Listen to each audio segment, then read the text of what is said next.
Hi everyone, welcome back to Travel Notes, a podcast radio show where we dive into music from around the world and discover ways in which we're all connected. I'm your host, Grace McNally, and before we begin, I want to say a huge thank you to everyone who tunes in regularly and supports the show. I just checked our analytics, and it turns out Travel Notes is listened to in 31 countries around the world. That's pretty amazing. You can find us on social media, travelnotes_podcast, and via my website, gracemcnallymusic.com/travelnotes. Today's guests are two lovely humans and fantastic musicians, Eleanor Dubinsky and Dario Acosta. I had the pleasure of sharing a room with them at the APAP conference back in January, and our paths crossed again at the Folk Alliance conference in Kansas City the following month in February. Eleanor is a USA-born vocalist, guitarist, and cellist who sings in English, French, Spanish, and Portuguese. Her music is open-hearted and culturally fluid, connecting underground tributaries between languages and world rhythms in uplifting, soulful compositions that explore the fragile links between human emotions and responsibility.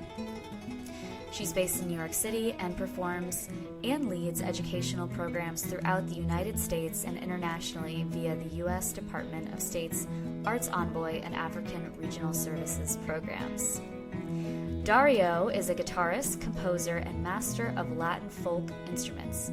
He combines his deep knowledge of classical and South American vocabularies with his passion for jazz harmony and free improvisation. Born in Tucumán, Argentina, Dario was raised in a traditional home filled with folk music and frequently accompanied his father, Cato Acosta, to peñas, or informal gatherings of folk musicians who share traditional songs. His new album, Folklore, which came out in 2022, leaps from his folk roots to bold new jazz vocabularies, merging New York City with Afro-Latin candombe, chacarera, and Andean Juano. Today we dive into their music, expansive, respective, and shared musical journeys, and discuss how music connects us all as human beings. Let's go. All right, so I figured we could start with your respective musical backgrounds, and then maybe like your origin story. How'd you guys come together and start collaborating as a duo? Yeah, first of all, thank you so much for having us. It's like a real pleasure for us to be part of your program. So thank you. Of course, my pleasure. So musical background. So I'm from Argentina. I'm from a small city called Tucumán, which happens to be the smallest province in the country, and it's a quite big center of folk music, of Argentine folk music in the whole country. And my father is a musician, so I grew up listening to folk music.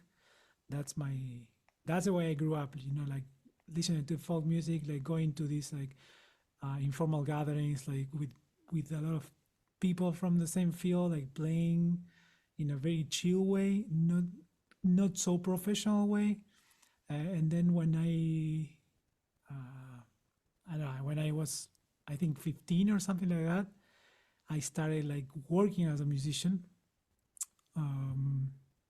And I studied guitar, classical guitar. So my parents saw that I loved music, so they sent me to this music school in the city when I was 11, I think.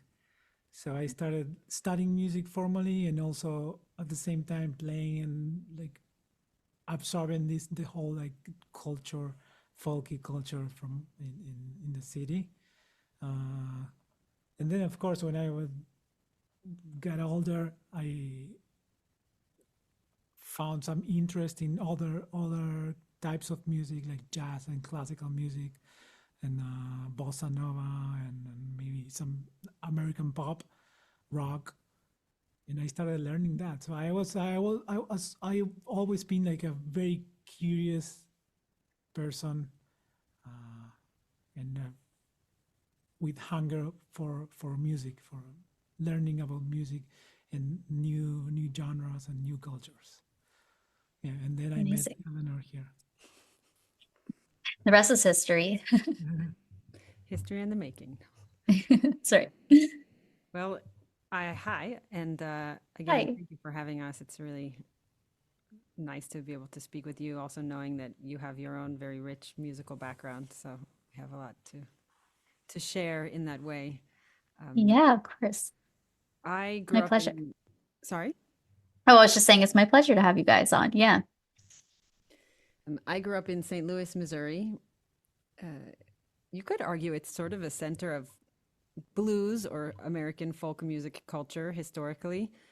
I didn't grow up so much in the center of that, but it's in the air, and I love blues and jazz. I started playing cello when I was 3 and took Suzuki cello, which is a Japanese approach to learning music that is based in learning music as if you were learning like your mother tongue. So it's by ear, especially at the beginning, and children often start very young. And I took cello for probably 10 years in that technique, and in a very Japanese community with a Japanese teacher.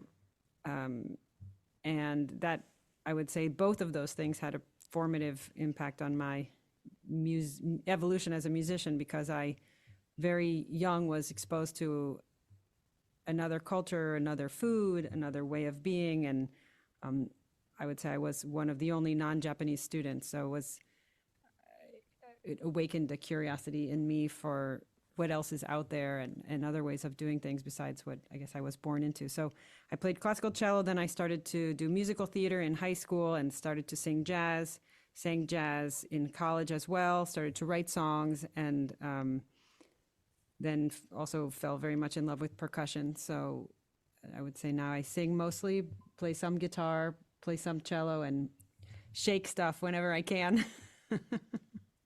I know, watching your guys's, I watched your reel on YouTube, and I was amazed. It was like musical instruments, like the instruments were just changing like for everyone. It was really it's cool. It's it makes for such a dynamic performance. Our bass player said the other day, like, it's a kitchen sink experience, and Yeah. it can sometimes feel like a kitchen sink experience. And I can't tell you it's getting less kitchen sinky, because we just started to talk about using a pedal for the cello, and Dario has a bombo, which is a traditional Argentine drum that his father gave us, and I love this bombo. So stay tuned for even more kitchen sink. For me, the next piece of the journey was dance. So I always played music, but I didn't think that I was going to be a musician. It was something that I did very intensely when I was younger. And then I fell in love very much with contemporary dance and also West African dance, and moved to New York to make like site-specific contemporary dance pieces and train more. And I did that for about 10 years, which was quite amazing. Just the dance culture and the music culture are quite different, I find. And so at a certain point, though, I was missing I was missing audience. Like, dance is can be very niche, and I would work very hard on something and then, present it for 2 days, and then it would be finished. And I started to play music again, I think, to fill a void, and felt very much a response from the audience that I was looking for, that was felt like, oh, I can really build this. And so I started to play music more and more, and then that has grown into really full-time music for me. So I do think I bring some of those values from contemporary dance into music, which is that it's not all about making it. It's really art for art, and the role of the body in terms of how I make music is really important. Yes, I would say I went more into dance and then came back to music. And then when Dario and I met, which was in 2019, in the late fall of 2019, I very much had my band and my songs and shows and tours, etc. And he had his music and a very lengthy history that he can speak to better than I can. But we met in New York, and then the pandemic happened very soon after. But maybe, Dario, do you want to talk about what you did between 18 and New York? Yeah, sure. So I started I've always had my own project for which I write the original music which is like a contemporary jazz with very strong Argentine roots. And I was just starting here in New York because I arrived in New York that year. So I started putting an ensemble together and record some stuff, and then the pandemic hit, and I had to stop. But I mean, like between when, so I can say, so Dario went to conservatory, he went to a conservatory in Tucumán, then you went to La Plata and you went into a master's program, then you moved to Israel, you did a master's program there, lived in Israel for 5 years, and then moved to New York, right? So he has also a Oh, wow. world of life experiences and study before he arrived on the scene in NYC.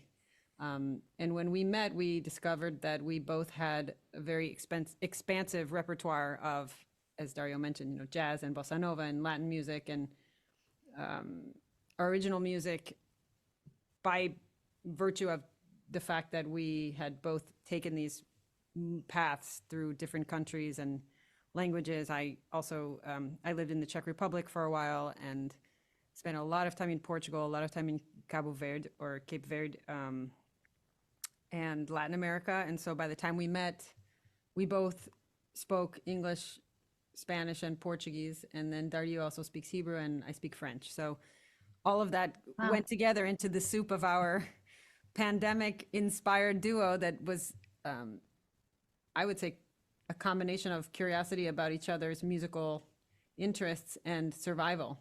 Mm-hmm.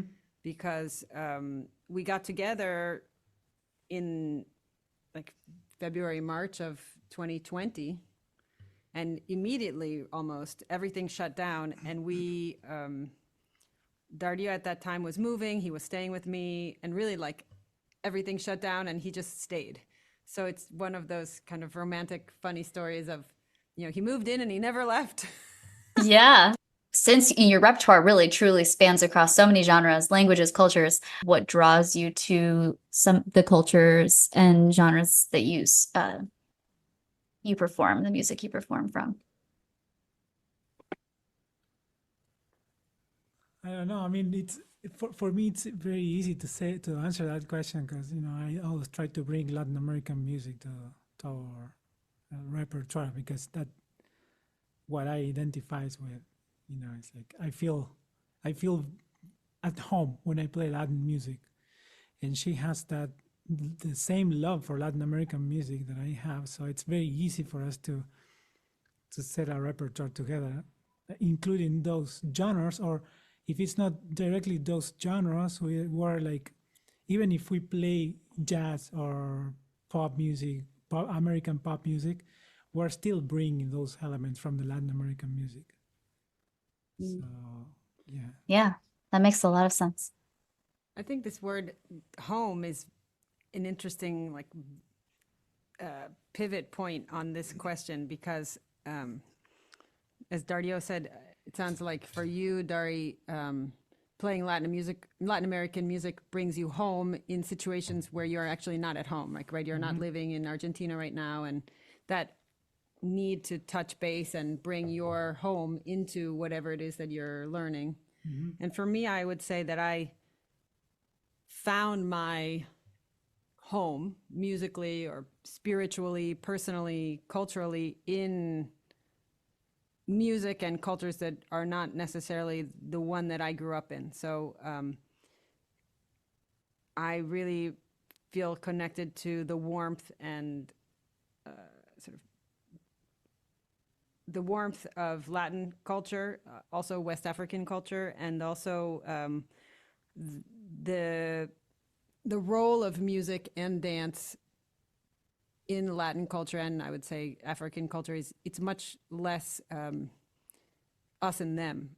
It's a much more shared form. So, you don't have to be a professional to play music, and music is present many, many places, just informally. And it's something for everyone. It's something for the people. It's something for everyone, and also has a lot of importance in terms of protest, in terms of social action, in terms of spreading information about important social and cultural issues, and that all resonates very strongly with me. So, and I just also think rhythmically and harmonically, that's the music that speaks to me, just without even choosing it. It just happened that way. So I found my musical home outside of, I would say, like rock and roll or what I grew up with, and more in the music of Latin America and West Africa. And I also love, I can't say I don't love American music, particularly blues and jazz, and a lot of stuff that's happening now. But I really needed to travel inside of those other forms to find my own language. Sure. That makes a lot of sense. Have you guys noticed any similarities or crossovers between cultures, whether it's West African and Latin American or in any combination that surprised you through your travels? Yeah, actually, there is this, like, I think she mentioned that, maybe not the same words, but it's like the way people experience music in those countries, Latin America and Africa, or it's like a more, how to say, it's like a less professional, it's more part of their life. If you go to the city I'm from, so everyone plays some guitar. Everyone knows the songs. Everyone loves music. It's like they don't do it just as a performance or as something like a profession or whatever. It's like it's a part of of our culture. So music is one more thing. It's like here maybe gastronomy, Yeah. it is part of the culture. It's not, you don't, everyone is allowed to play, to sing, to enjoy music. And I think that we've seen that happen in other countries too. And I think it happens. I think it happens in the U.S. in certain musical communities. I think we do have, like New Orleans, for example, maybe would be more of a, or Louisiana, right, or even just maybe down south or in folk communities. It is, maybe music is more of a shared thing. And I also would say, to get away from this kind of romanticized idea of, like, children dancing in the streets, like this kind of, I don't know, I think there's a how do I say, like a loaded romantic thing about, if you go to Africa, then everyone is playing music. I think we should move away from that. And I would say it's more that certain countries have a very rich musical culture that is celebrated and also supported and some know, for example, I don't know, we went to Mauritania to work with the State Department, and there is very much traditional music, a lot of traditional music, but the government has closed most of the cultural venues there.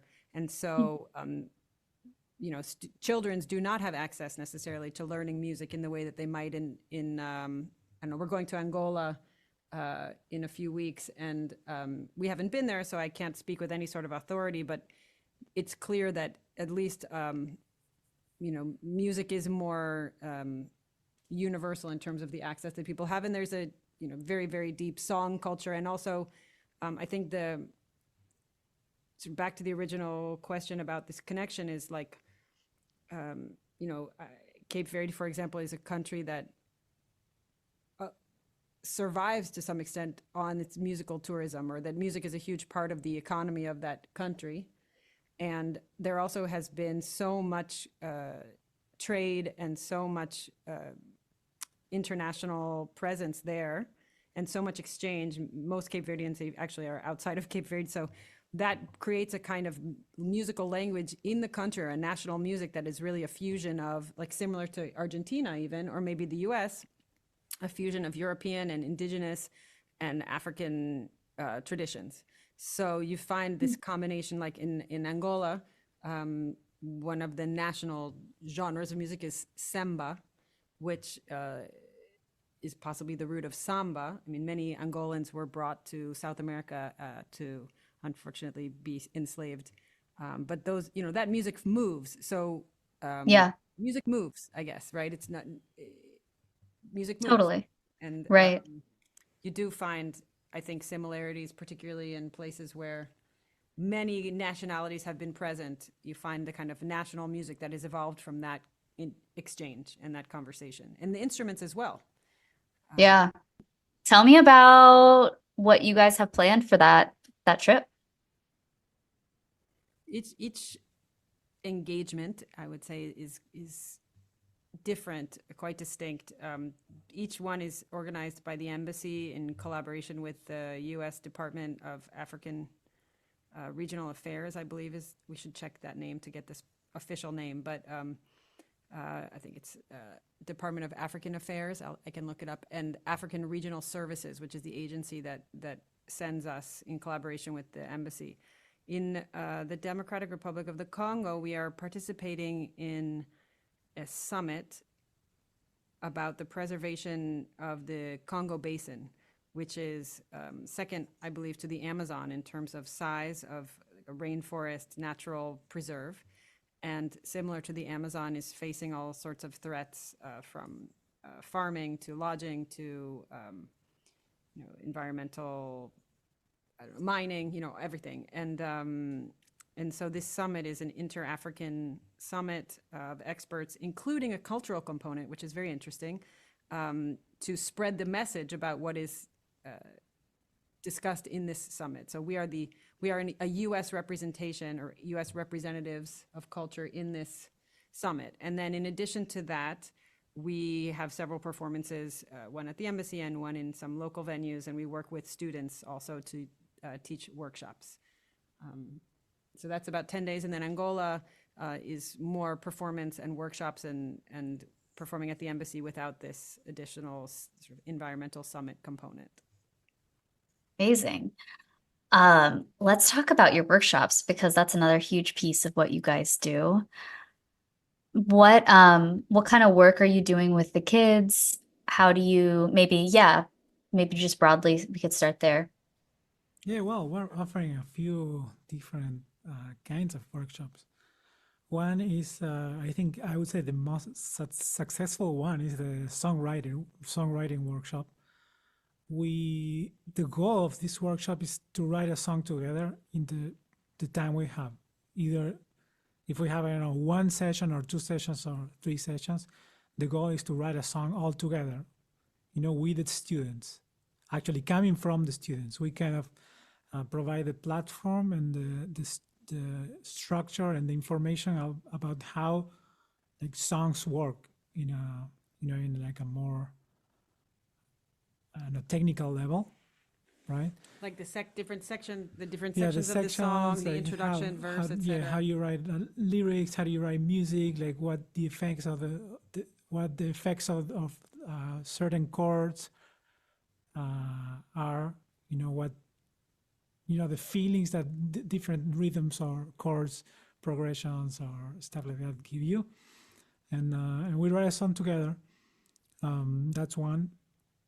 We also teach music improvisation. That's more for music students and teachers. And there is one that's music business, like an American perspective, bringing an American perspective to different countries. We've done that in Argentina, for example. It was very nice. Like how to Cool. the different elements of what it is to be an independent musician, everything from like what is a bio to having a certain number of photos or videos available and dealing with press, but also just how, what is even out there for independent musicians? What kind of platforms can you use to release music? And then we really try to cater our workshop to the needs of the students in the room. So Argentina is quite different, for example, than South Carolina because of different access to resources, different ways of, business is done, et cetera. But so how do you make steps into the music business as an independent artist, and how do you stay sane? I've started to incorporate an element of it which is about personal decisions about how much you're going to use social media, things like that, and that really it's okay not to, you have to find your own language and your own way. Each person has to have a personal relationship to these different elements and make some decisions about how they're going to sustain themselves creatively in the midst of all of this, because I think we all know it's too much for any one person, and yet there it is. And then yet we're expected to do it all. Yeah. Yes, and I think it's romanticized. It's very over-romanticized, this DIY thing. I don't think anyone who's really working consistently and professionally is DIYing. I think part of DIY is delegating. Amen. Yeah. But I'll also say that for the songwriting workshop, the students choose the topic of the song. So we really encourage them to choose a topic that is relevant to them and to their community. So if it's high school students, something that could be about stress, it could be about what happens after they graduate, but something that resonates with them and also with their community. Or we made a song with a group in Argentina, a multi-generational group, and the song was about hope for the next generation because all of the participants live in a town that has faced a lot of difficulty economically, and the community that once was sort of built around a factory that has now closed, has dispersed, and is really fighting for survival. So, wow, what was that? That was crazy. There were balloons. That's so funny. And there was yeah. What? I don't know what that was. It was a surprise. It was just, it was a gift.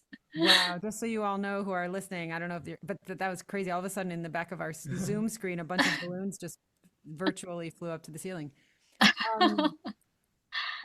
I'll also say we also do a workshop in Latin American music, and particularly music from Argentina, and it's a lot of fun. It can be for any age, and we teach students about several different folk genres from Argentina, and we use a map to show them, where they're being used, and we talk about like this one is used for carnival, and it looks like this, and they practice the rhythms by clapping, and then we ask them to choose one of the genres, and we write a new song altogether. Can be in English if it's for English speaking students, but like we make a tango all together, right? So it might be like their school sports team, the Tiger Tango or something, but we make this song in the folk genre, but it's with a message that they choose for themselves. That's really fun. That's really a fun. blast. Yeah. And then if we have time and funding, we make a video. So we've done a couple of State Department projects where we've really worked very hard on songs, fully fleshed them out, recorded them, and then we had the funding to create a beautiful music video with the students as the performers.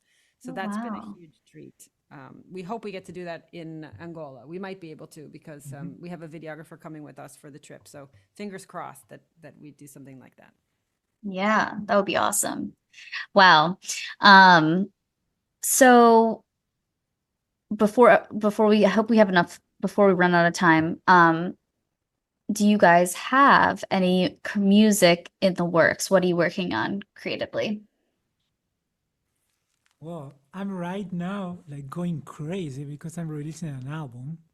Whoa, Yeah, that's exciting. Yeah, that's a lot of work. it is a lot of work, and it's a big album that I recorded in Argentina last year with an amazing ensemble of musicians from Argentina, except for the flutist who lives in Boston, and she's from Russia, but she speaks Spanish better than me. And yeah, and I have amazing guests also. She's one of them. And yeah, I'm putting a lot of energy in this album, and I want to release it in the beginning of May. So I'm trying to finish it. And every time I listen to something, I make a change, I tweak something.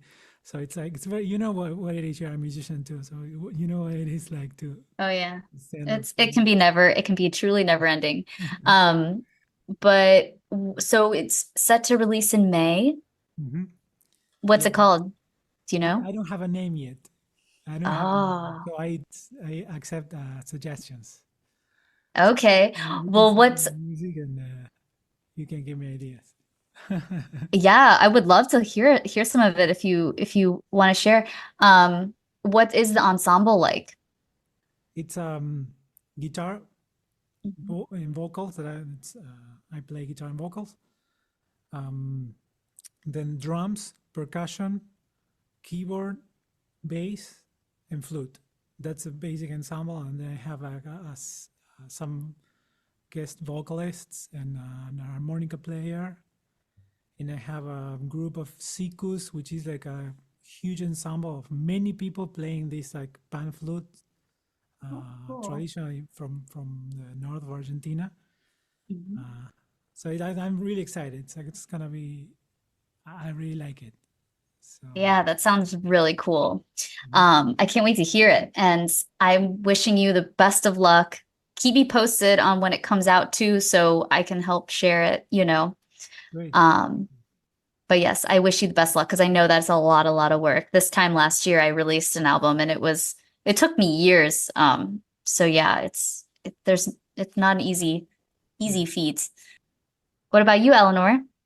Well, I'm very excited about Dario's record because I've witnessed a lot of the work that he's done on it, including this incredible video that he just made in Argentina. He, in very few number of days, put together an ensemble of sikus players and dancers, and they went out to a beautiful field close to the mountains and shot a music video for this particular song that he's talking about. So it's epic. I would say it's Wow. epic. And as soon as it Sounds has awesome. a name, I'll we can have fun. We have to We'll find shout out. it from the But it's an incredible fusion of really folk sounds with his composition. It's super cool. amazing. And I'm very inspired by Dari, and he helps me to keep it moving with my music and songwriting. And I have a family of new songs that I'm playing little by little. I played some at Folk Alliance, where we saw you last, and I'll be performing them again this Saturday in New York at Rockwood Music Hall, and then at another event on June 11th here called On Your Radar, which is curated by John Platt, who's a very, very cool, very wonderful radio host who's been doing this for probably 50 years. We're both going to perform our new music at that event. And so yeah, so little by little, and Dario helped me basically hook up a pedal to my cello. So we'll have some new cello sounds, and maybe there'll even be some bombo. We're still producing those songs, and I hope they end up with some electronic elements. So stay tuned. Should be fun. Should be a fun, dynamic year. Yeah. Sounds fun. Sounds, yeah, like breaking new ground. Your cello playing is amazing. Oh, thank you. I don't think I saw a video of it with an ensemble.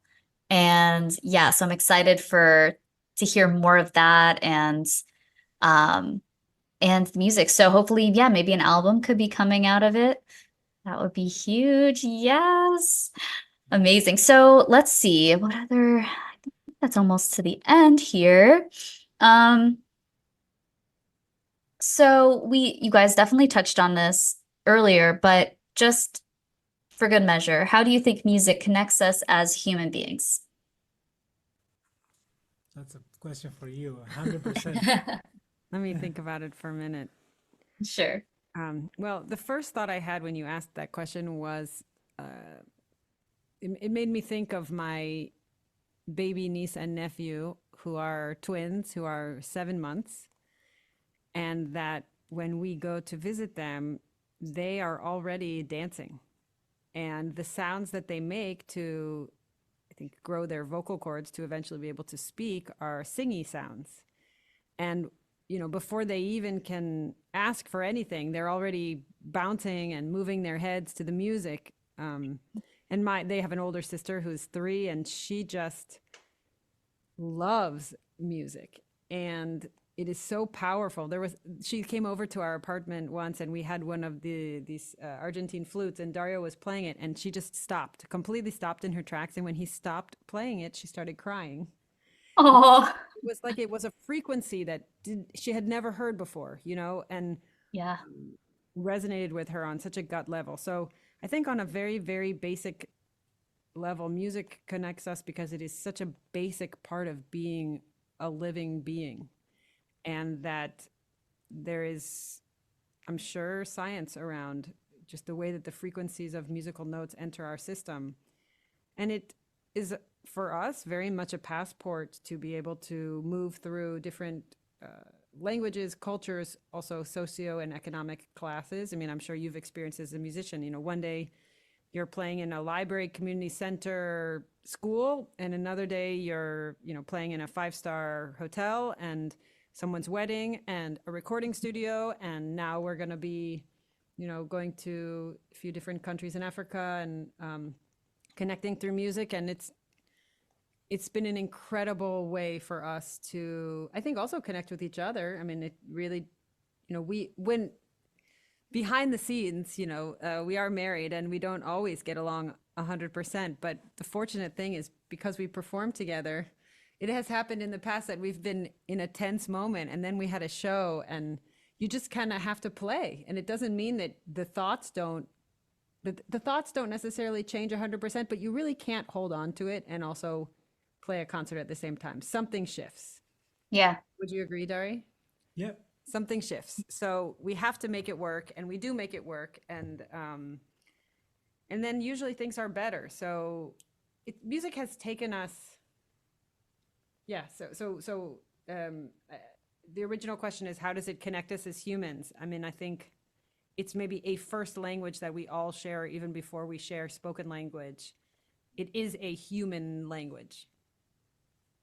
I love that. I want to like quote that, like that's a beautiful way to put it. I've never heard that before too, but it is like a first language that we all have, that we don't necessarily, you don't know you have it until you experience it as a human.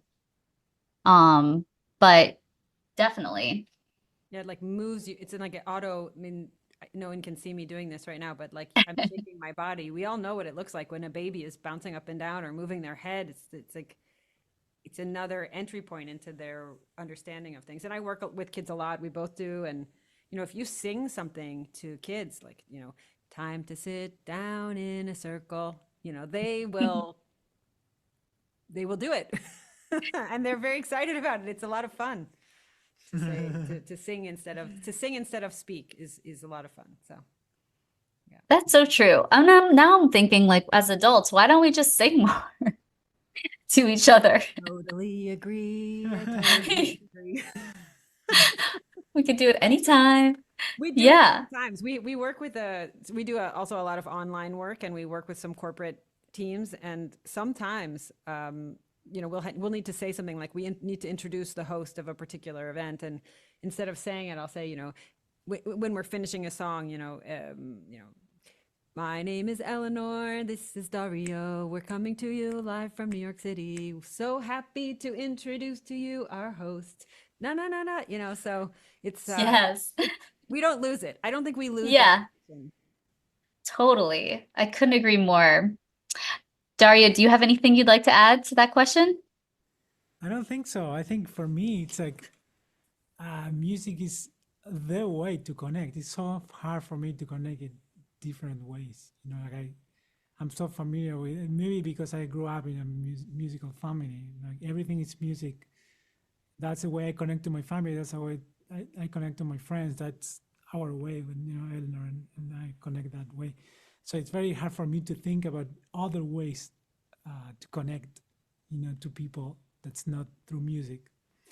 So Totally. Also dance. I have to say that you don't need to speak to be able to share a dance with someone. And I love salsa dancing, and even there's a form called contact improvisation that is like an improvisational dance form a lot of people do who are dancers and non-dancers, and it's pretty cool. You can share, you know, you share weight with someone. You don't need words, but you are communicating. And I Yeah. think that, you know, for kids too, right? So let's get Daria on the dance floor. I Yes. love salsa too, but eating salsa, you know, like red sauce. I'm right there with you. Some Yeah. chips with lime. Yeah. Hint of lime. So good. Well, guys, it's been so much fun chatting with you. Thanks for being here. And where can people find you online, follow your music, and find your music? Well, they can go to eleanorandario.com. That's the easiest because we have everything there. And of course, like eleanordubinsky.com, darioacostateich.com, and of course, all the platforms, you know, Spotify, Apple Music, iTunes, Instagram, Facebook. You can find us everywhere. Like we're making it very easy for you to find us. Now that you've had a chance to get to know Eleanor and Dario, I'm so excited to share their music with you. Eleanor has an amazing voice, and her songwriting is full of soul and is so uplifting. This is her original song, Soft Spot of My Heart. I hope you enjoy.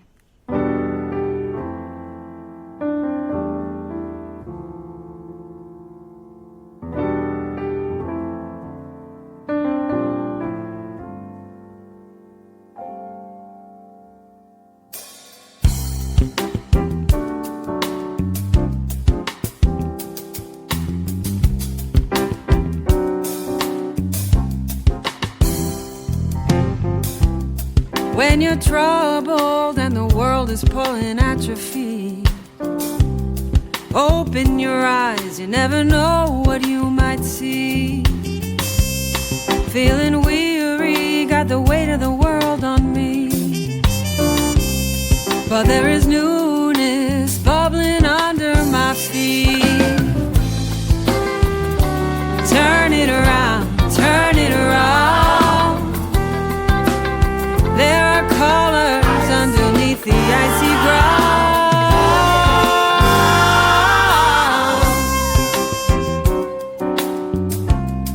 Turn around, turn around, turn around.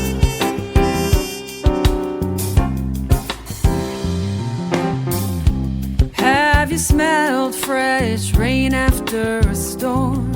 When the soil opens and the earth gets warm, roots grow down, the birds they plant new seeds. If spring flowers can open, we can be released. Turn it around, turn it around. There are colors underneath the icy ground. Turn it around, it's turning around. There are colors underneath the icy ground. Diggity, diggity, diggity, diggity.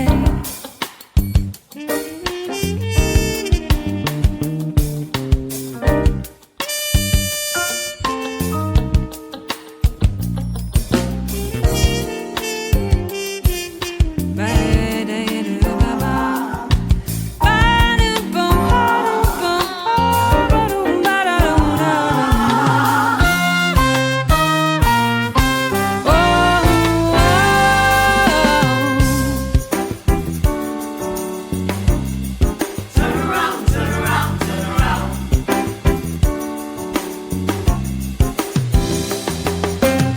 Turn it around, turn it around, turn it around. You're waiting for it. Turn it around, turn it around. Turn it up now. Oh, turn it around, turn it around, turn it around. You're waiting for it. That's what we sold. Turn it around. The storm is over. They're waiting for you. That's what we sold. Oh, turn it around. Look for the colors. They're waiting for you. That's what we sold. Turn it around.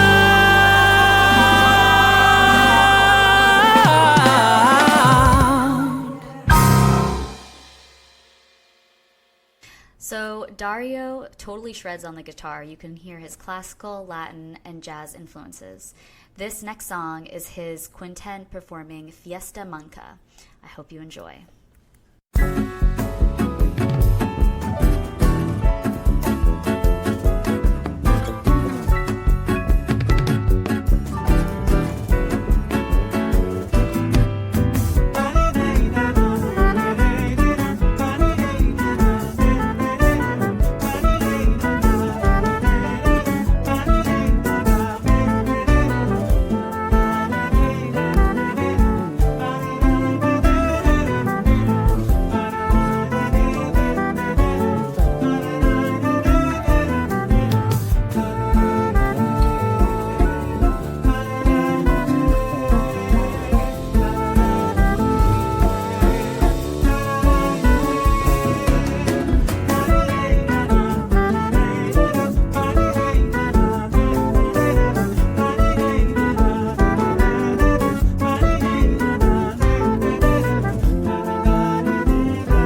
final track is Eleanor and Dario's rendition of My Favorite Things off of their 2022 holiday album, 'Tis the Season, Music for a Holiday Table.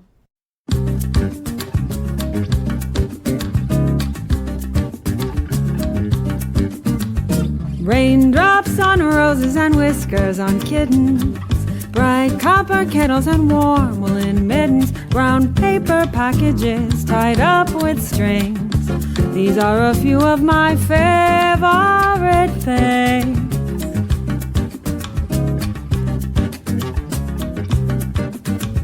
Cream-colored ponies and crisp apple strudels, doorbells and sleigh bells and schnitzel with noodles, wild geese that fly with the moon on their wings. These are a few of my favorite things.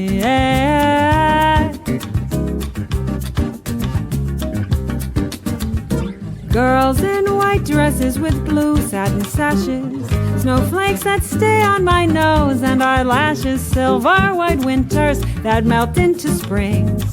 These are a few of my favorite things.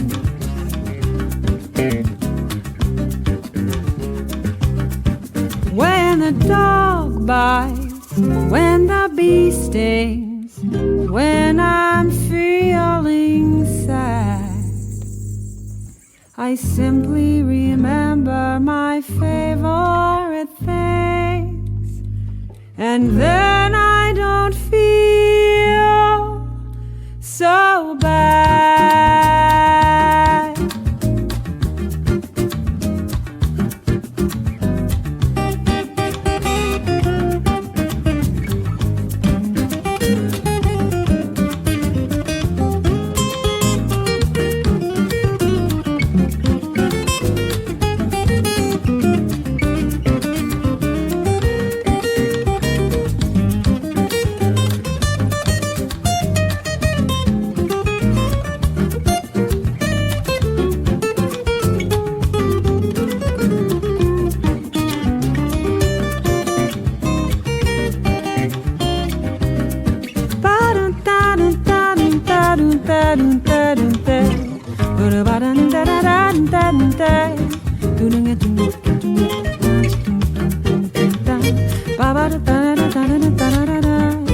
Oh, my favorite.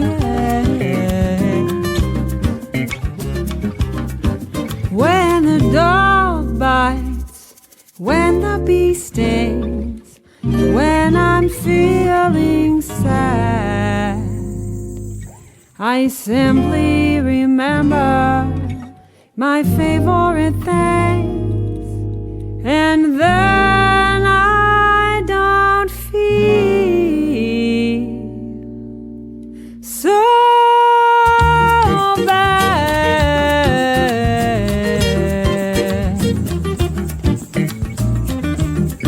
I don't feel so bad. In fact, I'm feeling pretty good, feeling pretty good, yeah.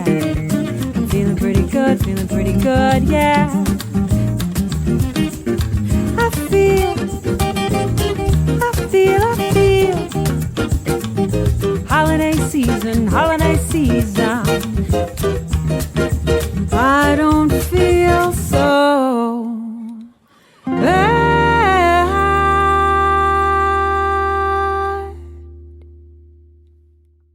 I love the Latin influences in that arrangement.